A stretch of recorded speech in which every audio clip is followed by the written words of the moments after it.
Thanks for joining St. George News at 8. I'm Sarah Blakely. Scott has the night off. An attempted murder case from late 2012 may never see the resolution prosecutors hoped for because the defendant is once again declared mentally incompetent. Reporter Rick Wayment has the details. An attempted murder case from late 2012 may never see the resolution prosecutors hope for due to the defendant once again being declared unable to proceed to trial due to his mental health status. Craig Manuel Bennett shot a man in a Harrisburg RV park in November 2012 with a shotgun. Deputy Washington County Attorney Ryan Schaum says the man survived the incident, yet sustained life-altering injuries from the incident. Upon his arrest, Bennett told police he had shot a bad man who was a devil and a serial killer who was going to kill his mother. Issues related to Bennett's mental health have led to him being declared not competent to proceed to trial, only to be eventually restored to competency by state mental health officials, and yet again declared not competent soon after, followed by yet another declaration of competency. An evaluation made earlier this year declared Bennett was once again competent. However, the judge and attorneys involved in the case were not so sure. It was obvious that neither the judge nor Mr. Schaum for the state believed that Mr. Bennett was either competent or was going to stay that way long enough to get us through a trial in this case. The latest evaluation by a mental health expert declares Bennett is delusional and is likely not to be restored to the level of competency needed to proceed to trial. The last evaluator, Dr. Lindsay North, had determined that he's not competent and not likely to be made competent in the foreseeable future. Schaum says the state will move forward in a plan to have Bennett committed to a mental health facility. At that point, the criminal case against Bennett comes to a standstill as the matter of commitment is handled on the civil level. Still, criminal charges will remain on the books for the time being, Schaum says. Conclusions are that Mr. Bennett is not competent, that he suffers from delusions, that he has a diagnosed mental health condition that contributes to his inability to be competent. Attorneys at Bennett's case meet again next week to discuss commitment plans with the court. An 18-year-old man is in jail for allegedly impregnating a 13-year-old girl. Pedro Juan Gaspar Martin is booked on a $100,000 bail and faces 2 counts of felony rape of a child and sodomy of a child and 1 count of felony sexual abuse of a child. Cedar City Police were initially contacted by Department of Child and Family Services. The victim recently turned 14, but she's currently 21 weeks pregnant, making her 13 at the time of conception. The girl told investigators she and the suspect, who she calls her boyfriend, had engaged in sexual activity a number of times between November of 2016 and February 2017. She also admitted Gaspar Martin is the father of her child. Gaspar Martin also admitted to having sex with her and acknowledged he knew the girl's age. The girl's mother also told investigators that his family knew he'd be in trouble for impregnating the girl and begged him to fly back home to Guatemala to avoid jail. Gaspar Martin remains in jail at this time. A 23-year-old man is sentenced to prison for setting fire to 7 vehicles last January. Isaac James Wall is ordered to spend 1 to 15 years in Utah State Prison for 3 counts of arson. Each count carried a sentence of 1 to 15 years to run concurrent. Wall started the first fire just after midnight on January 10th at the home of his estranged wife in retaliation for her filing for divorce. The other fires were chosen at random locations and were also failed suicide attempts. An update to a story we brought you yesterday. St. George police have located a 15-year-old that was reported missing yesterday. Zane Michael Brown has been found and is safe at home. The department expressed its thanks to the public for their help in bringing Zane back home. The Church of Jesus Christ of Latter-day Saints announces that the church president will no longer attend meetings in the church offices due to limitations incident to his age. Church President Thomas S. Monson will communicate with counselors as needed from his home, and if necessary, his counselors, Henry B. Eyring and Dieter F. Uchtdorf, will oversee responsibilities of the church.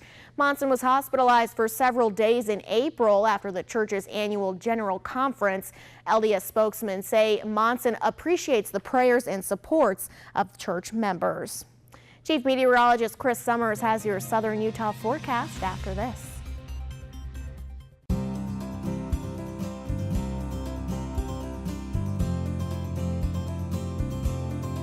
The weather tonight is brought to you by Town & Country Bank, where banking is a simple pleasure.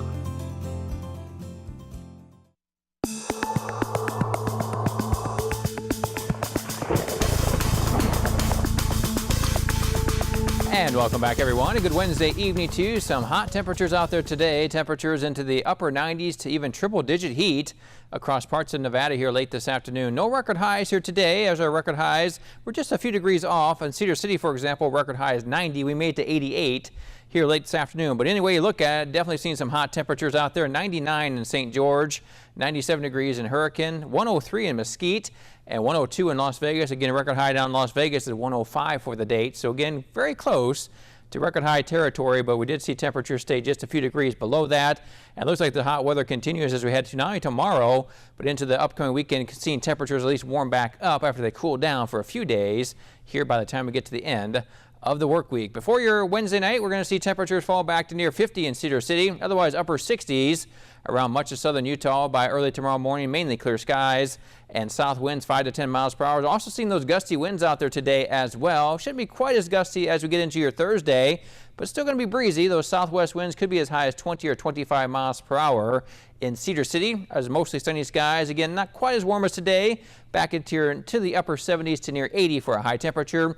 Low 90s to mid 90s for St. George. Again, mostly sunny skies expected. Southern Utah still seeing some gusty winds with west-southwest winds about 10 to 15 miles per hour. So mostly sunny skies, continue breezy, and still continue pretty hot too, with those high temperatures in the low 90s. Lots of sunshine, a little bit cooler as we get to your Friday. At least seeing temperatures get back into the 80s, but then we warm right back up as we get to that holiday weekend, with highs back into the upper 80s to low 90s by the time we get to Memorial Day on Monday. Here's what it looks like on the surface map. Really not much going on around our area, just some warm temperatures and actually very hot temperatures, but also very windy conditions too. You do see some rain just to our north and to our east. Going to stay mainly out of southern Utah, but it's going to get very close to our area, that's for sure. Looks like a majority of the rain will stay up in parts of central and northern Utah, and actually in the parts of Colorado, Wyoming, and Montana as we get through our Thursday. Before your Thursday around our hometowns, again, temperatures back in the upper 70s to near 80 in most areas. Cedar City at 79, Newcastle at 81 degrees. Again, partly sunny, a little breezy. Southwest winds could be as high as 25 miles per hour once again. As we head into Thursday around southern Utah and St. George, 92. Our high temperature, 91 degrees Hurricane. A little bit warmer to our south, still mid-70s or mid-90s to even upper 90s from Mesquite to Littlefield at 97, mostly sunny skies, but still a little breezy. Southwest winds continuing. Now, Cedar City 7-day forecast, a little bit cooler Wednesday, or for Friday and Saturday, I should say. Then we do warm back up by the time we get to Memorial Day on Monday, with mainly dry conditions, though, continuing into early next week. But St. George and southern Utah back into the upper 80s for Friday and Saturday.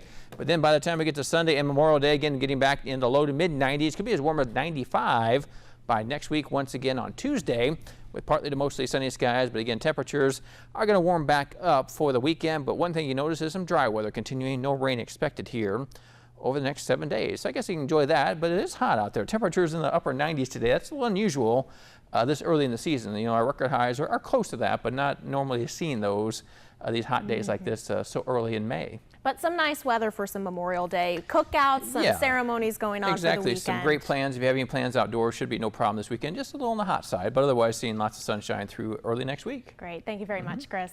Well, KCSG and Planet Fitness St. George are teaming up to give away a Black Card gym membership worth $400. To register to win, head to the KCSG website or KCSG Facebook page, and each night on St. George News at 8 will give you a secret word that's good for an extra 30 entries. Tonight's secret word is cardio.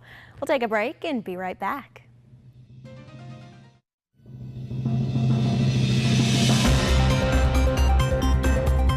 Well, only in Florida, right? An Orlando man opened his pantry yesterday morning to a slithering surprise, this 4-foot python. Lenny Lichtman says when he went to throw out the garbage, that's when he saw the snake. He called 911, and when Orange County Fire and Rescue arrived, they used a pillowcase to capture it, and the snake now has a new home far away from Lenny's. I would burn the house down. Me too. No, thank you for snakes. Thanks for watching us tonight. Have a great night. We'll see you tomorrow.